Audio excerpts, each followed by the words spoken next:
All right, guys, legendary drops, Arc Raiders. This game has literally exploded overnight, and it shows no signs of slowing down. So let's see what all LD has to say about it. Troll Arc Raiders. I think the sheer level of quality here just backhanded the entire live service space. It makes so many live service games look so cheap by comparison and shows just how little effort these people put in. I've seen so many people already crying out for this game to be game of the year, trying to make it a front runner, and I think these guys are waking up. I think they're realizing, wait a minute, this is what we could get versus what we've been given. All right, before we let LD like continue his glazing, and I'm not saying that the game doesn't deserve it. The game hasn't been out long enough to say that like this is the way live service games should be done. We need to see if they can keep this tempo up. Like if they can keep this pacing, then I'll be like, yeah, this is 100% how it needs to be done. Even I'm not playing the game, and I've heard nothing but good things about it.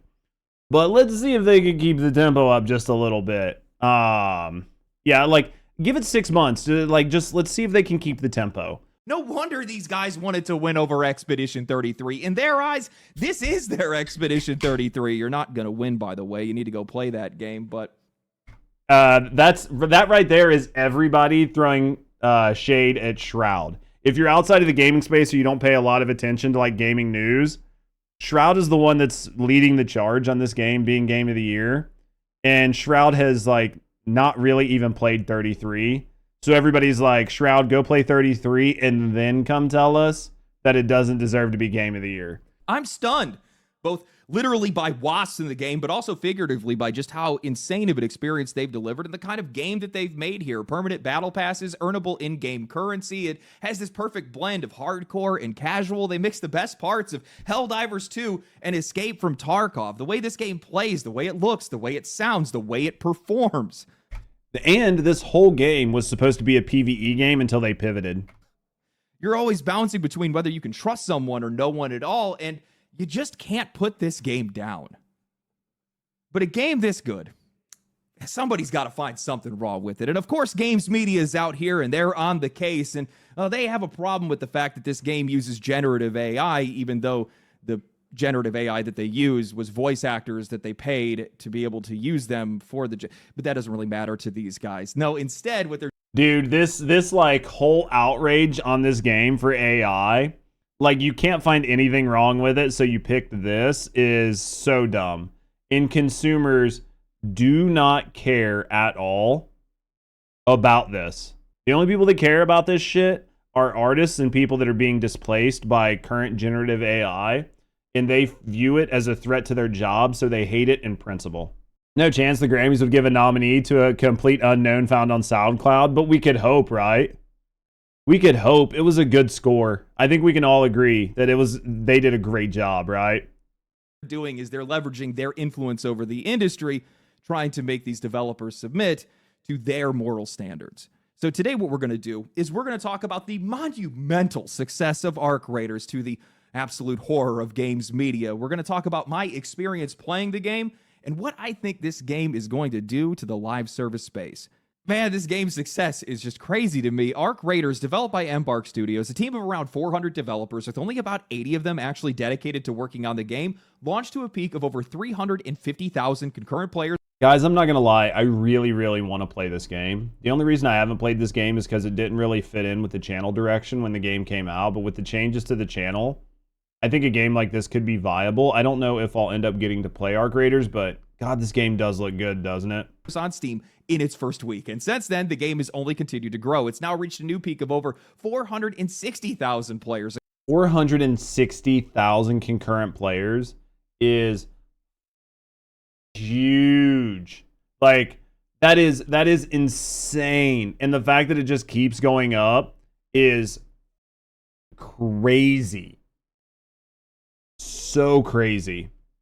According to Analea Analytics, it's already sold over 2.5 million copies, hit over 1 million daily active users, and generated more than $100 million in revenue. It is... Bro, like, they literally killed it. They literally killed it. And honestly, if you made this game and that's what you did, you should go 10 toes down on development. Whatever plans you had, anything you had planned for this game, pull it all forward.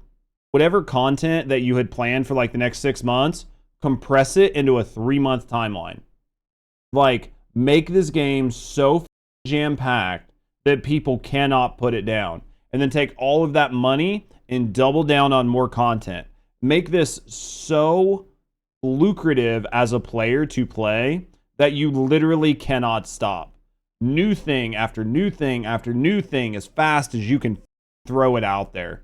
It's the highest rated multiplayer shooter of all time on OpenCritic. Oh, wait, no, it was the highest rated multiplayer shooter of all time until Eurogamer decided to tank it with a 4 out of 10 purely because the game uses AI generated voiceovers. Eurogamer's retarded. That single review dropped their score from a 94 to an 88 overnight, complete with a line that reads, "For Arc Raiders to ride the wave of human sociability all the way to the bank while also being so contemptuous of the thing that makes us social animals in its own workflow demonstrates a lack of artistic integrity that I find impossible to ignore."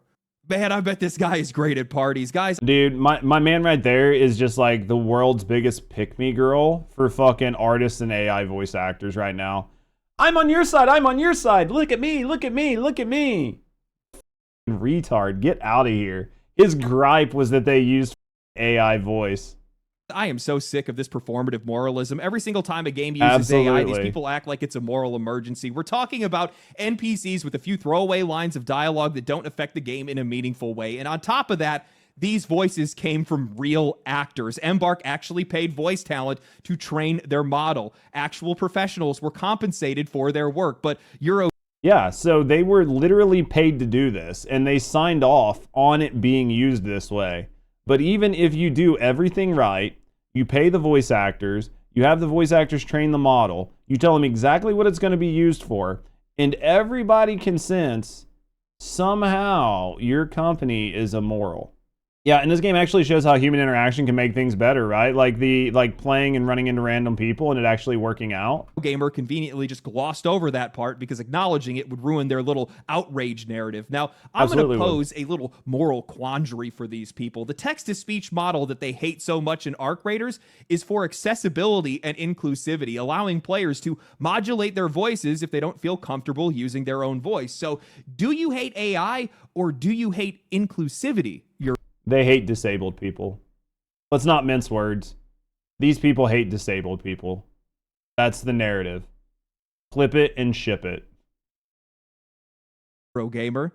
These guys don't care about ethics. What are we talking about here? They're just scared because they think it's replacing them. They know that they don't have the talent or the work to be able to hold on to their jobs, so they keep pushing this moral panic, hoping fear will do what their writing can't. Not like it's actually going to stop the success of this game.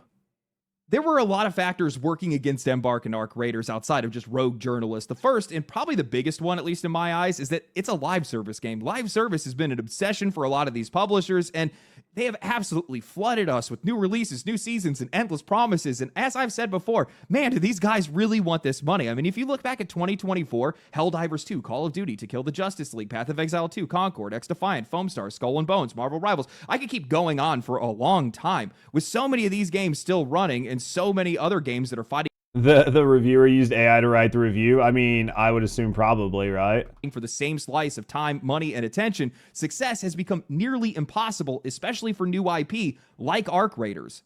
I mean, more than half of the games that I just named are either dead or close to it. The few that are still alive, Path of Exile 2, Helldivers 2, and Marvel Rivals. Path of Exile, I'm not really going to include that in this conversation because of how seasonal that game is played, but the other two, they're barely holding on. Both those games have lost over 90% of their players since launch. Calling live service a bloodbath right now, I think, would be putting it lightly. Yeah, I mean, let's look at another one of our favorite games really quick, shall we? Yep, here's another casualty. Another casualty, live service game that's lost almost all of its players since it came out. Man, it hurts to look at. Dude, Helldivers lost a lot of its players because of the Sony fiasco. Oh, it definitely, like, the Sony fiasco definitely was a fuck up on their side. But, I mean, they still lost a lot of them. Hopefully they come back. And I think Embark knows that better than anyone. Their last project, The Finals, was a fantastic game. It hit 10 million players in the first 2 weeks, but it just never caught on after that. Eventually, it just vanished from the charts entirely. Today, it averages at around 11,000 concurrent players on Steam, but I guess that didn't stop them from trying again. That's a good roller coaster, nice and smooth. It's the perfect downhill ride simulator. And man, did they ever try again. I think that Arc Raiders, top to bottom, might be the highest quality multiplayer shooter. Hell, maybe even the highest quality multiplayer game that I have played in recent memory. Strong words, Damn. I know, but man, this game is just That's crazy. so carefully crafted that you end up just getting completely lost in it. You don't even realize how all of these small details, all the mechanics and textures all come together to show just how soulful this game is. Arc Raiders, man, this game is alive, and it's alive in so many ways, from the gameplay to the environments to the player interactions, and I think it all starts with how this game actually feels to play. From the minute that I stepped into this game's world, I was paralyzed. I caught myself just panning the camera around, taking everything in. It's like the Ghost of Tsushima of multiplayer games. The way the wind blows through the trees, the dust kicks up, the lighting and shadows just breathe across the environment. Then you start moving, and the controls feel so fluid, so natural that you just forget that you're even controlling the game. I was just stunned by this game the entire I mean, even some of these assets, I mean, they just look like generic UE5 assets, but that's not a problem. If you know how to use them, you can take a generic asset and turn it into something that looks good. You don't need to spend and break the bank just for an asset. I'm still sad they pivoted. I would like to see the original vision look like, but Arc Raiders has been doing really well. They definitely struck gold. They absolutely did. And that's what we were talking about before, Leon. Tarkov is saying they're getting ready to like pull forward their PvE mode. And I think that if Tarkov pulls forward their PvE mode and it does even, remotely well, then Arc Raiders can definitely take the PvP experience, cut the PvP out, and just put up some PvE servers for people, and it's not going to hurt them at all. And I think they would capture a whole nother player base. You wouldn't even probably have to change the game a whole lot. time. It's just so stunning to look at. You can't help but just stop and absorb everything that's in front of you. And personally, I'm really in love with the style here. I mean, honestly, like my girl, she's been playing Escape from Duckov and she absolutely likes it. Like she loves Escape from Duckov and it's purely PvE.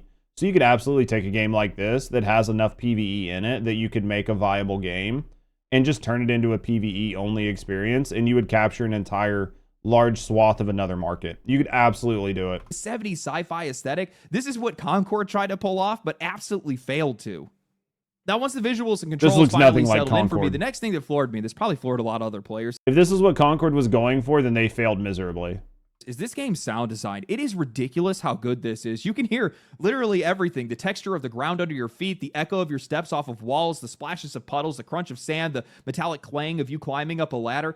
Even how sound will scatter through tunnels and alleys. It's constantly messing with your sense of space. Half the time you can't tell if that noise is from you or from someone else, so you got to stop and listen. I am convinced that this game's sound design is the secret sauce here. Extraction shooters are naturally tense. It's you versus the world. Every single raid is carrying the risk of you losing hours of progress to one single mistake. So situational awareness becomes survival in these games. You're always listening for arc enemies, for the whine of an extraction elevator. You agreed? Loved if they did? I mean, I think a lot of people would. Again, you could literally run the sandbox and everything in parallel. Just maybe add some more some more AI enemies, and then just run it in parallel. You don't even have to make that much of a change. For footsteps that are closing in. Games like this demand your attention, but Arc Raiders, man, does it reward it. The sound design here doesn't just help you, it traps you in this game. Every echo, every crunch, every whisper of movement just pulls you in deeper. And once you're in, man, this game is hard to put down. I've always been a sucker for good loot. I've played looter shooters for years, but I've always wanted a little bit more edge, that player versus player risk that makes every single decision feel like a gamble. I love the idea of spawning into a world with nothing, scraping together whatever you can find, feeling that little rush when you find something rare, and knowing that you could lose it all at any given moment. Fighting off enemies, taking down bosses with your friends, pushing your luck for just one more run. It is that perfect mix of greed and survival. And Arc Raiders, man, these guys really nailed the balance here. It's an extraction shooter at its core. You want to find great stuff, keep it, get out alive, and not lose it to somebody else who wants it just as bad as you. That alone is going to create a lot of tension, but these guys layer it so perfectly. The Arc themselves, regardless of size, are a constant threat. A single popper exploding near you can leave you one shot from death. A Rocketeer camping an extraction point, well, that's going to stop you and make you plan your approach, knowing that one wrong move could just light up the entire area. And because the sound design in this game is so sharp, the last thing that you want to do is pull the trigger unless you have to, because one gunshot will give away your position to every player in earshot. And I like that. I think that's really cool. And I think games that have really solid sound design have been lacking for a while. I think you need the overall experience. When you play a game, if it hits all of your senses and it does it very well, it's going to create a situation where you feel very engrossed, and that can create a very fun environment. And I think a lot of games have kind of moved to the it's okay style of doing things. And I think that it's okay is no longer okay, because now everybody can just do it's okay. You want to do like okay sound effects? Good. Everybody can get okay sound effects from UE5. You want to do okay graphics? Everybody can get okay graphics. You want all of these things? Like, dude, if you're not putting your best foot forward, then you look just like every other game that's out right now. Now, what I find wild here is how that tension bleeds into how people are actually playing this game. The sound design is so sharp, the world feels so real that you start reacting like you're actually there. You flinch, you freeze, you listen. You start to realize then that there's a lot of other people that are doing the exact same thing. And as crazy as this might sound, I think that sound design and that tension and that constant awareness is exactly what's given Arc Raiders its biggest strength and arguably what's been driving a lot of its virality. And that's this game's community and how social this game is. Most players wouldn't normally bother throwing out a headset when they go to play a game, but in this game, you kind of have to. Between the stakes of every single match and the way the sound design practically just demands your attention, there's no way that you're not tuned in to this world, to the people that are in it, and most importantly, into proximity chat. I love extraction shooters, but I think they're the new battle royal of this genre of gaming. Well, I think people are hoping they are, right? And Marathon was really, really hoping to do what Arc Raiders did. But I think that Marathon would have never done as well as Arc Raiders. Marathon was too generic. Marathon was too DEI. The maps looked bland. Everything felt very scripted. Everything was way too colorful. Nothing really seemed to matter. They didn't have any proximity chat. You could only 3-stack. You couldn't solo queue. There were so many things Marathon did wrong that Arc Raiders did well. And I think that I absolutely think Marathon is dead on arrival. And I think it would have been worse for them if they would have released and then Arc Raiders came out the next month. I think it would have been even worse for them. One of the big problems right now, I think that Marathon has to overcome, is they went with nondescript robot-looking characters, and they look terrible. They look bland. And they remind people of games trying to sanitize their games to appeal to a broad audience. There is such a big pushback in DEI in the culture right now that even if your game isn't DEI, if it even smells like DEI, gamers don't want to touch it. And Marathon just feels sanitary, and it feels like a product of the time when it was developed. One of your favorite parts of like a looter game is finding like the dumb shit to wear. Right, but you can't do that if you're just some asexual robot. While I appreciate PvP games are popular, I have a low opinion of them because I see them as lazy development. Devs don't have to worry about scripting enemy AIs. No, absolutely, I agree. I guess they know it's going to die a quick dev, but they keep going public reasons, step up and assimilate Bungie into Sony entirely. Yeah, they got to do something. They've got to try to recover some losses. They literally lost their ass on Concord. They can't do it again. Also, what up, Code? When you're playing solo, something happens, you start talking. You realize you're in a bad spot. Hopefully the other guy doesn't realize you're in a bad spot. You're going to try to talk your way out of it. You parlay for loot. You meet somebody who knows about a shortcut or a hidden stash. Maybe you guys are on the same quest, and suddenly two complete strangers are working together in a world that is trying to kill them both. The Ark are still out there. Other players are still out there waiting to ambush you. But for a few minutes, there's trust, a fragile, temporary kind of trust that's built on mutual survival. And I think the big issue with the characters in Marathon for me is they went like 50% with robots. I want to customize a generic robot. I want a big robot. Give me some mech that stomps on shit. Well, that's the same thing, right? Just find it so damn cool about this game. Something I discovered and I find so fascinating is the contrast between PvE and PvP and how it's actually driving cooperation, especially in solo play. The Ark are so dangerous, so overwhelming at times that they actually motivate solo players to just team up whenever they can. But there's always that lingering threat, that air of betrayal, the possibility that the guy next to you could just turn on you at any given moment. It fits perfectly into this game's world. You're not some character just running around doing missions for loot. You're one of the last remnants of humanity, scraping by to survive. survive, doing whatever it takes to stay alive. You can see every kind of player in this world, and that is just so cool to me. There's the PvP hunters, the clueless. This is like it's just such a good principle. How many of you guys have like sat down and spent a lot of time playing it? Looters, the opportunists, the friendly scavengers, those that are trying to make friends, the ones that never will, and somehow it all just works.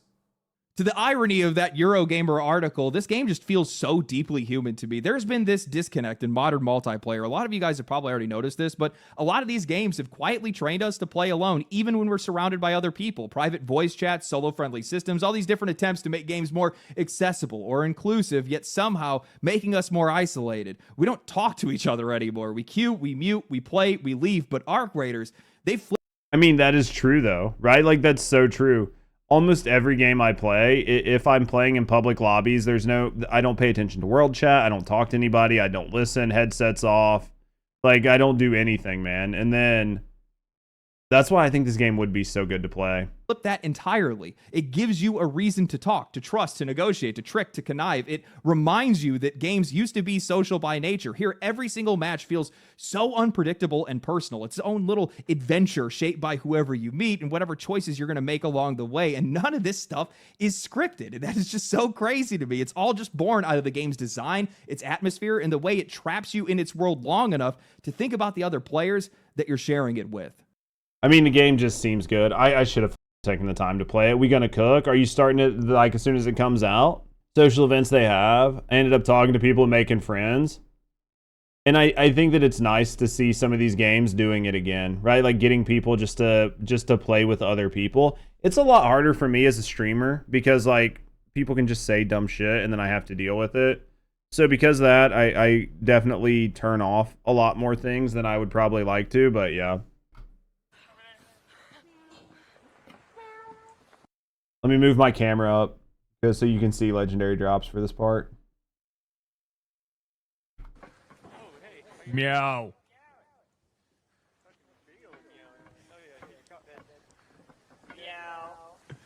Look at me.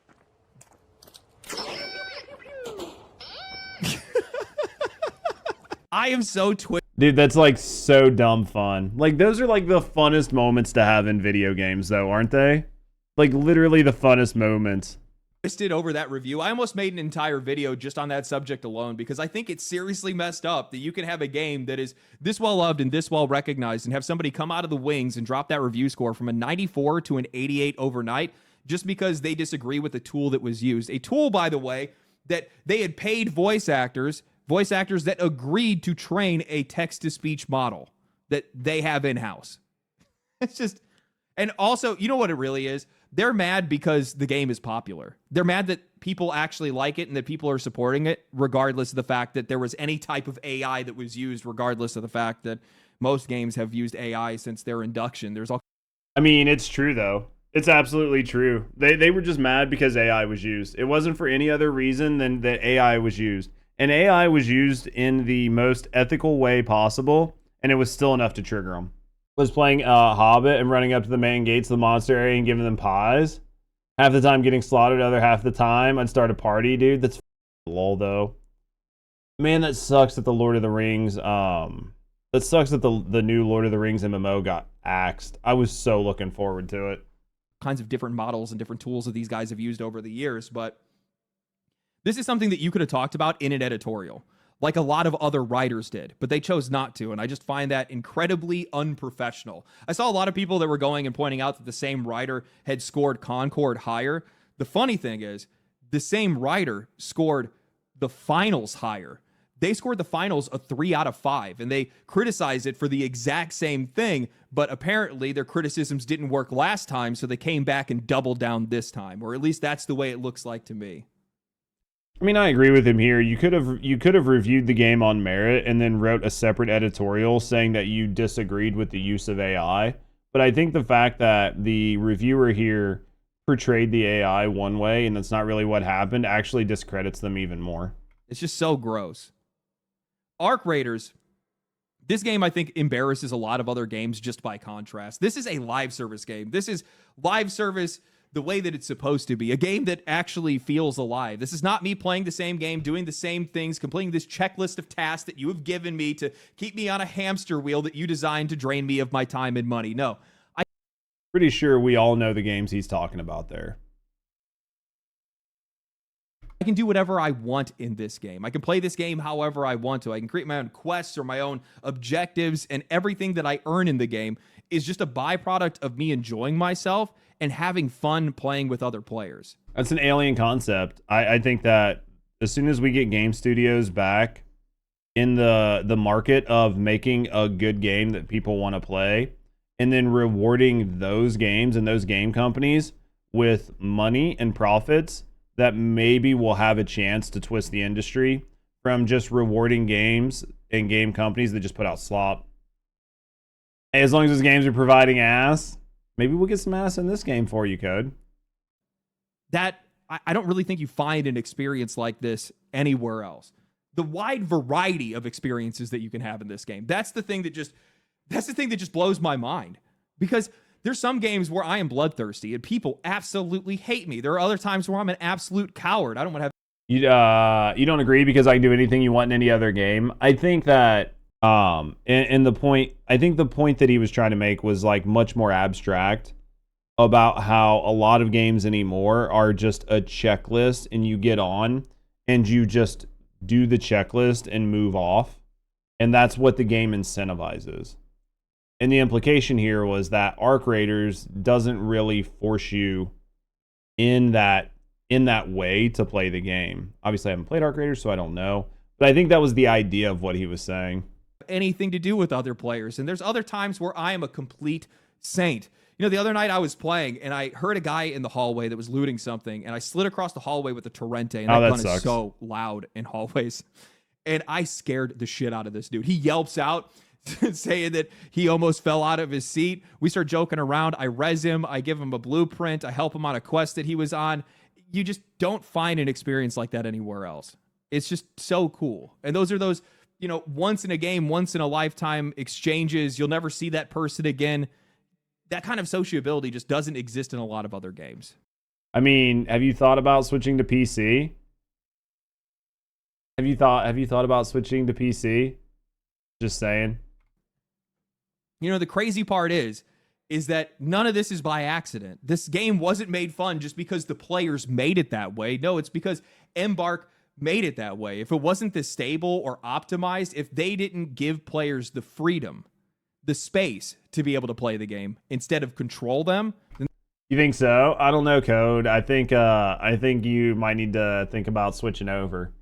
It'd be worth the licking. This game would have never worked. And I think a lot of people don't understand that.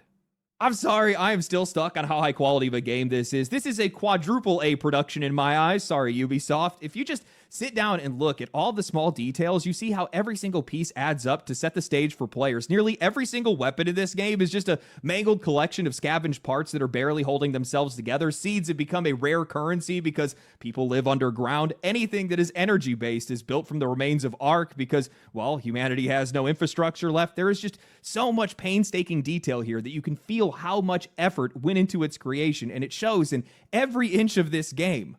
By contrast, look at almost any other live service game, and you can see how factory-stamped, repetitive, and creatively hollow this space has become. There's almost nothing new anymore. The biggest successes that we see are usually reskins or reheated versions of older games. This kind of master-crafted design is something that we barely see maybe once or twice a year from indies, but almost never from multiplayer. I think that Arc Raiders has completely exposed just how little effort and attention to detail most of the industry is putting in, and how little they value your time and I wonder if this game has a lot of skins that are put on backwards, right? Like skins that are put on backwards that are flipped, a lot of like reused assets, like a lot of the other games do. I'm assuming not. Money.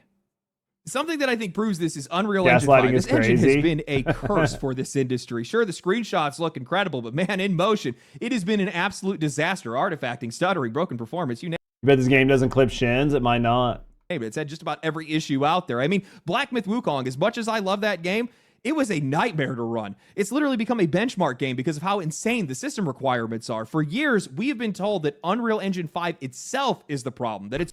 Anybody that said UE5 was a problem just didn't understand game and game development. UE5 was not the problem. UE5 has never been the problem. The problem has always been that the people that work in UE5 do not seem to understand it. They don't take out the tech debt. They don't optimize things. And they don't do what they can to make the game run smooth. They just use it as an out-of-the-box solution. And that doesn't always work because there are a bunch of things in it that don't need to be there. They just don't understand the tech debt. Yeah, there are things in there that you do not need. You do not need certain aspects of what is built into the engine for your game. But if you do not have people that understand UE5 and can go through and work around them, take them out, then what's going to happen is you're going to be using system resources that you don't need, or you're going to be using lighting and effects that don't really add anything or any value to your project, but are just very system resource heavy, and you should just get rid of it. Too demanding, too unstable. But then Arc Raiders comes along, built on the same foundation and runs beautifully even on lower end rigs. Now, not long ago, Tim Sweeney, CEO of Epic, said that Unreal Engine 5 isn't the issue. And a lot of people, I think, just kind of brushed him off because obviously it's his engine. He's not going to dog it or talk shit about it. But he had said that developers just aren't optimizing their games or doing proper QA before release. And here comes Embark proving him right. Well, I mean, it's the truth. If you don't know what you're doing, it's a tool, just like any other tool. If you don't tell somebody how to use the tool, or people aren't well versed enough to use the tool, and they come and they pick up a jackhammer and they use it to like nail nails into the wall, will it work? Yes, but it's not the right tool for the job. You just need to know what you're doing. And unfortunately, a lot of these game companies save money by grabbing these engines, and then they don't invest back into it. Sure, they're using their own custom branch without Lumen or Nanite, but guys, that's called optimization. That's picking the right tools for your audience. Yeah, if you don't need Lumen and you don't need nanites, then don't use them. Yeah, exactly, God. You just know what you need. If you don't need those things, then don't use them. Unreal Engine 5 with every single switch flipped on is not innovation. That's laziness in my eyes. You could handcraft your lighting, or you could just get Lumen to do it for you. You could manage your own textures, or you could just dump everything into Nanite and hope for the best. This is what it looks like when you put real effort in. This is what you do when you're actually thinking about your players. This is what it means to meet your players where they are. When you actually care about your audience, you're going to torture yourself over the details. It's like nanites are great. But in a game that doesn't need that type of detail, you can just use the old LOD system and billboarding. And most of your players will never ever notice the difference. But they will notice if you're using nanites and they can barely run 30 frames with FSR or FrameGen. They will 100% notice it. Obsess over performance, over accessibility, how it feels on every single piece of hardware that somebody might play it on. And that obsession has bled through every inch of Arc Raiders, and it even fixed all of the issues that we've had with Unreal Engine 5. You can feel it in the design of this game. You can feel it in the way that it performs. And I think that you can feel it in how it captures the widest audience possible without sacrificing any of its depth. Now, I've always held the stance that extraction shooters are not the future of live service. They're not the next big thing after Battle Royale. It's just not going to happen, okay? There's just way too much built-in resistance for casual players, and you need casual players if you want your game to be anything more than niche. Absolutely. I agree with him. He's going to make a counterpoint here, but I agree 100% with his current point. I agree 100%. And I think that, depending on what his point is, I mean, this game is doing well, and we talked about it earlier in the video. At the end of the day, we need to see how this game looks in 3 or 6 months. I've been saying this on TFD. Dude, it's like I'm psychic. It's like I'm psychic, God. You're going to need your casual players, and this game is like the new hotness right now. We need to see how it plays out. But yeah, if you can't keep casual players, you've not got a game. And I think one of the things to Arc Raiders' benefit that makes it more casual game friendly is the fact that they have a solo queue. I think the fact that, like we were talking about how Marathon failed. Marathon sucked because it was only going to be trips. I think one of the big things about Arc Raiders is you can solo queue and you can drop in and out. And if you solo queue, you're not forced to solo into trips. You're just playing against other solos. In these games, you can lose everything. A bad night, a few bad runs, you could erase hours or even weeks of progress. For anybody that can only play 1 or 2 nights a week, that's done. It's brutal. You're not going to be able to come back from it. Ultimately, it's going to stop a lot of people from even playing a lot of these games. Look at Escape from Tarkov. It has been successful, sure, but its player base is tiny in comparison to a lot of these other live service games. The only way that you're going to be able to close that gap is by removing resistance and making it easier, safer, and more accessible. And I think that completely undermines what makes a lot of these games work. You need that risk. You need to be able to lose everything sometimes. The rarity, the tension, the possibility of being ambushed. All these things are ingredients that make extraction shooters so rewarding. Remove any of that, and you're just going to remove the soul of the genre. He's 100% right there. So I'm curious to see what counterpoint he's going to make here, because I agree with him. Games like this thrive on having those types of elements in it. And if you make it too accessible, then you're going to lose a lot of that uniqueness, and then people aren't going to want to play it. Ready to strangle a certain child, but education. Just strangle them. I'll allow it. Just strangle the kid.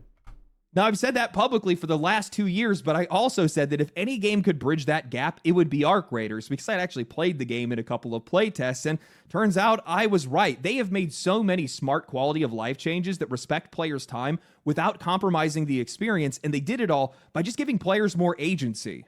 This game is just so well designed. Just as an example, having an in-game map as detailed as it is in Arc Raiders means that players can instantly orient themselves. They can see where the loot tiers are. They can know exactly where they need to go to get things that they're looking for. They can find safer paths, or they can avoid hotspots if they're just trying to complete quests. And those quests that they're on aren't filler. They're actually a subtle tutorial. Every single NPC is sending you into a different zone, pushing you across that map until you start recognizing landmarks and routes of your own. By the time that you're done with all of these quests, you don't even need the map anymore. You just know where you are and know where everything is.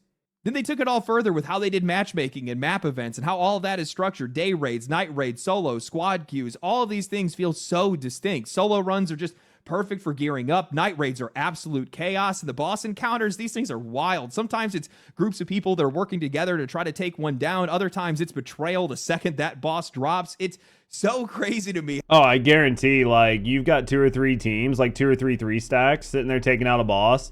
Everybody's just waiting for the moment that they can turn on everybody else and get all of that loot for themselves. 100%. That's what I mean. I feel like you could have a lot of fun with this type of game. Absolutely. How these guys pulled it off, but even the loot in Arc Raiders somehow strikes the perfect balance. It's both inconsequential yet incredibly valuable at the same time. Rare I wish I had a chance to play it. Weapons, blueprints, and parts are hard to find. You definitely want them, but I've never really felt outmatched if I didn't have access to them. The balance here is damn near perfect. Yeah, the Anvil and the Venator are absolutely busted, but I've won and lost plenty of fights with completely different loadouts. No matter what someone else is using, personal skill and opportunity are going to decide the gunfight more than gear ever will. You want the best stuff, sure, but I really don't think you need it. Then they top this. I mean, I think that's good, though. Having the best stuff will give you an edge. But if you're just bad at the game, you can still get wrecked. I think that's a good thing. Did you play Arc Raiders and he's right, dude? I mean, is he hitting it right on the head? I like I said, I wish I could have done this on stream. I really do. Maybe when Arc Raiders has a big update or something, we'll come back to it and we'll play it as a first time player. But because obviously we have other things on the docket. But yeah, you pull up with 3, dude. I heard 3 stacks is a completely different experience than playing solos. All off with their take on Tarkov scav runs, the free loadouts, and I just think this is absolutely genius. There's no cooldown, no limitation. You just hop in with a small inventory, some meds, and a low-tier gun. It is the perfect pressure valve for this genre. You can use it to rebuild after a bad night, sell off your haul and restock, and then play with your friends later, or you can just jump in and have some fun without sweating over your losses. This is just... And I mean, I think that is another thing too, where he's hey, you can leave all your good shit at home, just grab a crap gun, go out with basically nothing, and just have a scav run. Just go for fun. You don't always have to go out stacked out, trying hard, right? Dude, it is on comms. They get, I mean, yeah, absolutely. I can only imagine. Just so perfect for casual players and for hardcore players just the same. This is what I mean when I say that developers need to share the perspective of the players and know that there's going to be a wide variety of people that are going to play these games differently. Arc Raiders feels like it was made by people who care about how the game actually plays rather than how much the game can take from you. I'm really curious because he's really lopping a lot of praise on here, and I think that from what everybody's saying, the game is really good. But I'm wondering what happens, and we talked earlier about, like, I want to see what this game looks like 3-6 months out, a year out. I wonder what happens when the player base isn't as deep, right? And you have way less casual people.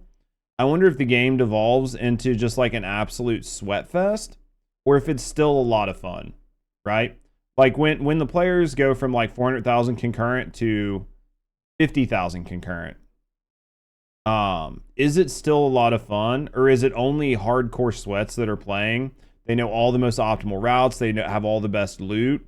And every time you spawn in, you're just getting wrecked, right? It's going to be sweaty, I guarantee it. Every single system feels honest. Every detail feels considered. It strikes this impossible balance between fun and fairness in a genre that is supposed to be unfair. You can tell that this game was made by people who wanted to make something fun without forgetting what kind of game that they were making. And of course, all of this is going to extend to how this game was monetized.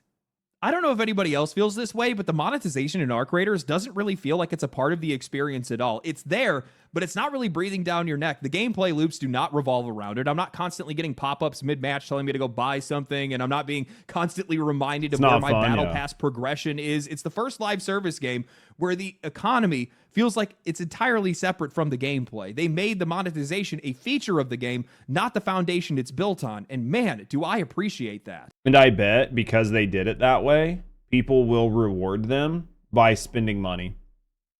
If you make your monetization in a way that people can reward you.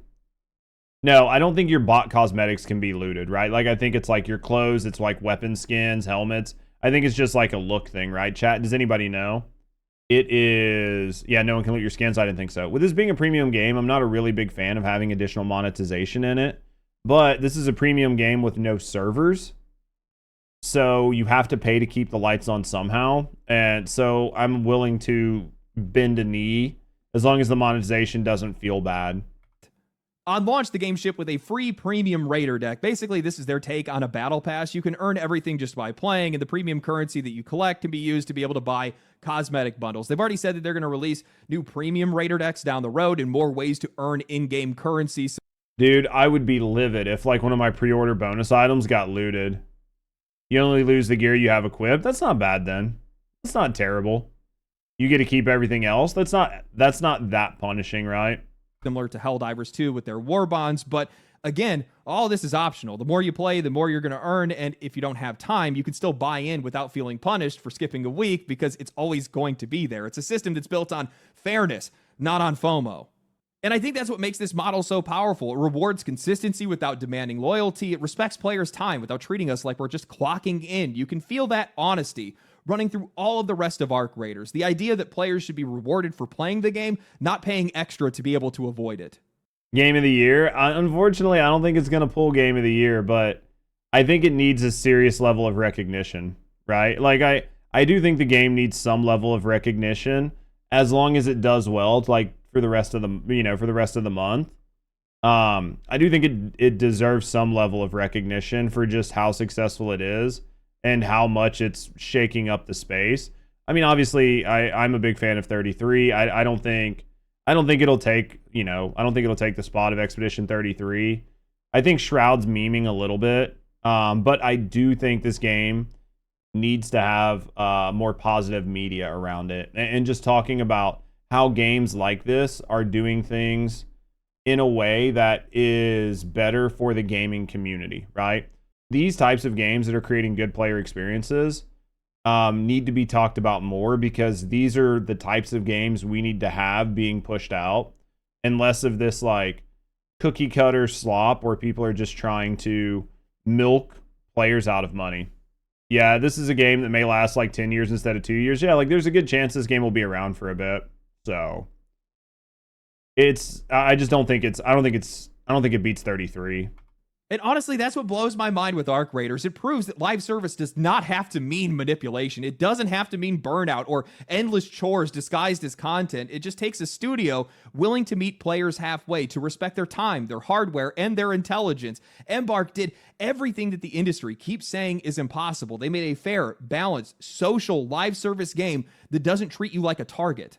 And I think that's what makes this game matter so much to me. It's not because it's some miracle hit, but it just exposes how lazy and cynical the rest of this space has become. Every single excuse, from performance to monetization to player retention, all that dies the second that you boot up this game. This is proof. Player retention, again, is one that we just need more time. But, I mean, they have a good graph. They have a good graph, right? Like, their graph look good. Like, graph go up. Like, this is a good graph, right? This is a good graph. This is what you want to see. Graph go up, graph make money. This is a good graph. I know it's really hard because we're so used to seeing bad graphs, but this is a good graph. Granted, it's not a very long graph, but it is a good graph nonetheless.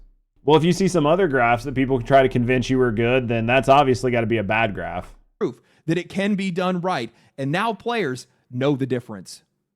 I am so happy to see more developers adopting the Helldivers 2 pricing and Battle Pass, the permanent Battle Pass. Now, I realize that there's a lot of conflicting opinions when it comes to a live service game charging $40. I understand where you're coming from, but from my perspective, as long as it's being done with the right intentions, this takes a lot of weight off of their shoulders. It means that they can collect their development costs, and it makes them a lot less desperate for our money, at least immediately, and also likely down the road. It gives them I'm so tired of this conversation. That seems to be happening frequently, where game companies aren't allowed to make money. I don't think people care to play games. I don't think people care to buy games. I think that people are tired of paying a lot of money for not a lot of product. If your game is good, then you should be able to charge whatever it costs to recoup your losses. So if that's $40 or $100 or $200, whatever it costs, if you are providing enough value to offset the cost, then it's okay. I am kind of tired of people talking about how games are too expensive or these things are too expensive or this or that and the other. I don't think games are that expensive in compared to what they used to be and the development cost. What is happening is people are conflating cost with like bad games. We need more bang for our buck. You just want to get a game, right? Like if you pay $50 or $60 or $80, you want $80 worth of experience. And if you feel that you are getting $80 worth of value, then it was worth it for you.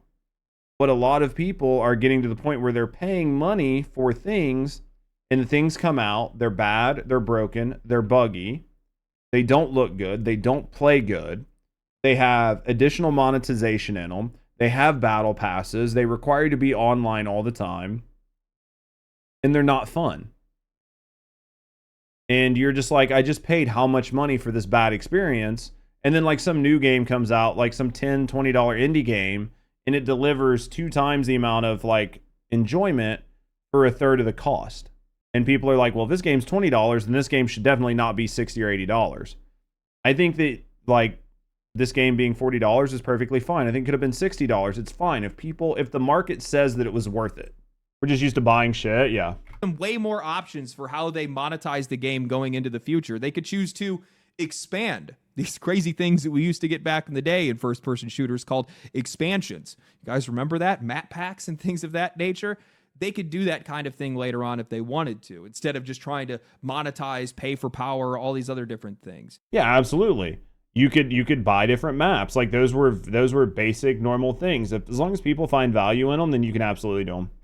And they made the monetization in this game a feature, not the focus, and that's something that I appreciate. And also, battle passes should just be permanent.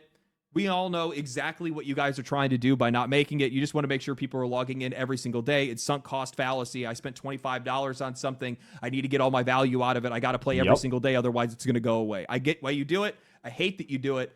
This is the way it should be done. Simple as that.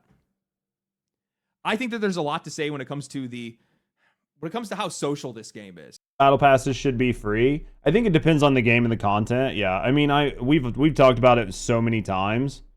I'm not a fan of the free-to-play model, and I think free-to-play games have done irreparable harm to the gaming industry. I think the free-to-play games, free-to-play models, making the minimum viable product, and then putting all the good things behind the cash shop and paywall, and then you have to pay for everything. I think it's a terrible model, and I wish it would go away, but I don't think it ever will. And I think this is something that a lot of other developers really need to pay attention to right now. And I see a lot of parallels in this game's success to Helldivers 2. And I think that there is a genuine desire from players and just from gaming communities overall to feel like you're actually a part of a community, to be social with other players. People want more games that put them in social situations. I mean, that was like World of Warcraft. All of these old games, people forgot that it was like a life sim, right? Part of World of Warcraft back in the day was you logged on, you played with your friends, you ran around, you did quests, you farmed random shit. It wasn't just about logging on and running dungeons nonstop, right? Well, yeah, RuneScape, or even think about like Roblox. Like, even think about a game like Roblox. It is just a social hub where people meet up and they hang out in a digital space. People enjoy that part of gaming. Used to PK with the homies. Yeah, that's what I mean. Yeah, the TFD killed every social aspect 100%. And I think that a lot of these old games, even World of Warcraft, has sort of like killed a lot of the social aspects because it's basically just a menu sim. You log in, you wait in queue, you go run whatever, and then you just do it over and over again. There is no socialization, and I think that is what made a lot of these older live service games do very well, and what is sort of killing modern ones. I think that's the case. I think we've been withdrawn for so long that people crave it right now, and that genuine desire is going to make a lot of games really successful if those games pander to that.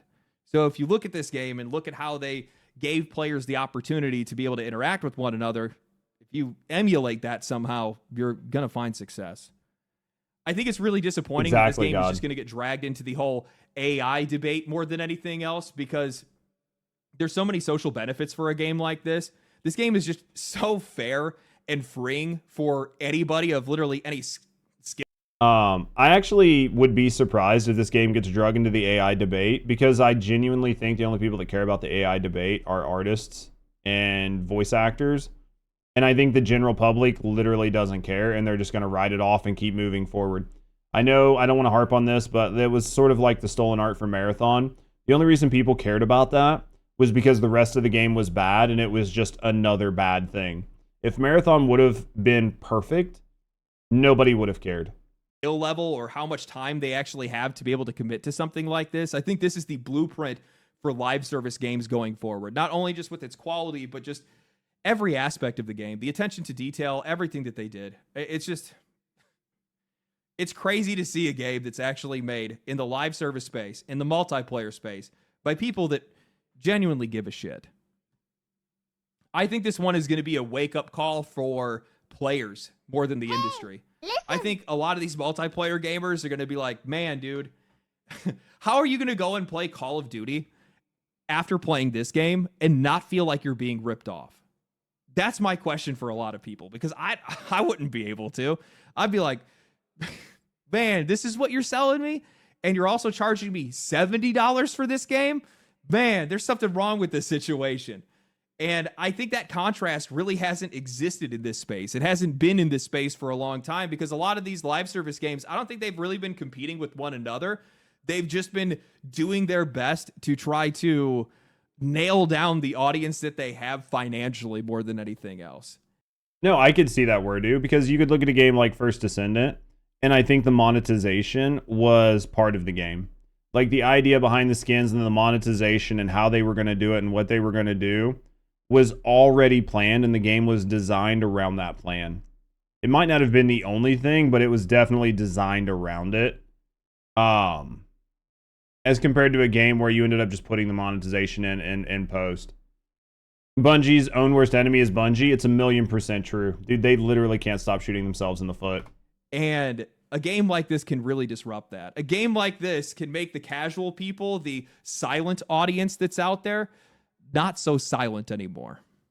At least that's what I hope happens. Anyway, hope you guys enjoyed the video. If you guys did enjoy the video, like the video, subscribe to the channel, drop a comment down below. Let me know how you guys like the game. What do you guys think about it? What are some things you guys hope the game does in the future? Are you guys really that upset about the game using AI? I don't know, boys. I'm gonna drop a link to the video. If you guys haven't, get over and give Legendary Drops a like on the video and give him a sub for sure. I think Legendary Drops brought up a lot of really good points here. I do think he was glazing a little bit because I think he really enjoys the game.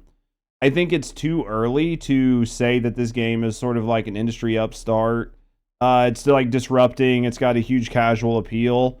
I think there are a couple things that he was a little maybe out over his skis on, but I could see why he's saying it because of just what sort of shape the industry's in.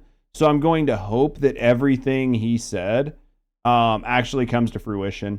I think the game needs a little bit more time to bake and marinate, but I think that as much money as they've made, if they pull all of their content ahead, compress their time schedule, and then continue to just pump content out, this game's going to do really well. And I do think it is something that can change the industry in one way or another for these types of games. And I think that it is a good thing for the game and for gaming as a whole.